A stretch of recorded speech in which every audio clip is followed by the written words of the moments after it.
Thank you for the question. Minister Nick Beek from BBC News.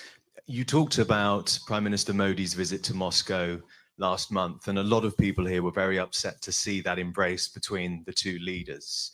Also, they were quite upset to see India overtake China in terms of the biggest importer of Russian crude oil. And also, they say they're disappointed that there hasn't been an explicit condemnation of the full-scale invasion of Ukraine. So, in light of that, I'm just wondering whether you had difficulty today persuading President Zelensky that India is not favoring Russia, but is indeed pursuing a policy of non-alignment. And secondly, because of that meeting in Russia last month, I think Prime Minister Modi is probably the most significant, influential world leader to have spoken to both sides recently. What personal role could he play in some sort of pursuit of peace? Regarding your question, in our part of the world, when people meet people, they are given to embracing each other. It may not be part of your culture, but I assure you it's part of ours.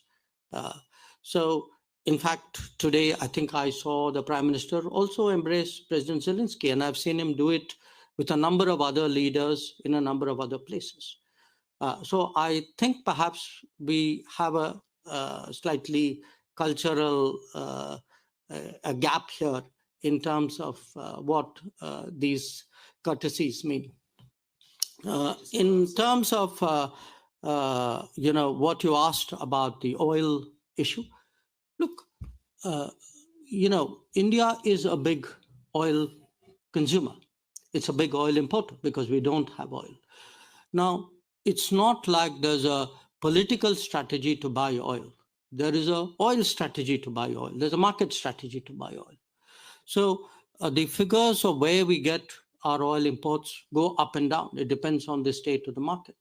But it would definitely, I think the fact that the market is tight, that today big suppliers like Iran and Venezuela, who used to supply India, are constrained from operating freely in the markets, I think is a factor which needs to be taken into account.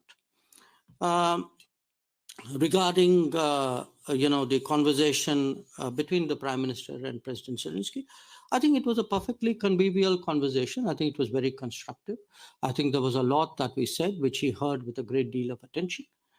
He knows that we mean well by Ukraine. He knows that we are today very, very keen that this conflict should come to an end. And essentially what the message from our side to him, which surely would have not come as a surprise to him, is that, if there is anything that we can do in any way, in sort of upfront or behind or supporting somebody, it's the objective that we are interested in rather than the process. We are willing to do whatever we can because we do think that the continuation of this conflict is terrible obviously for Ukraine itself and for the world.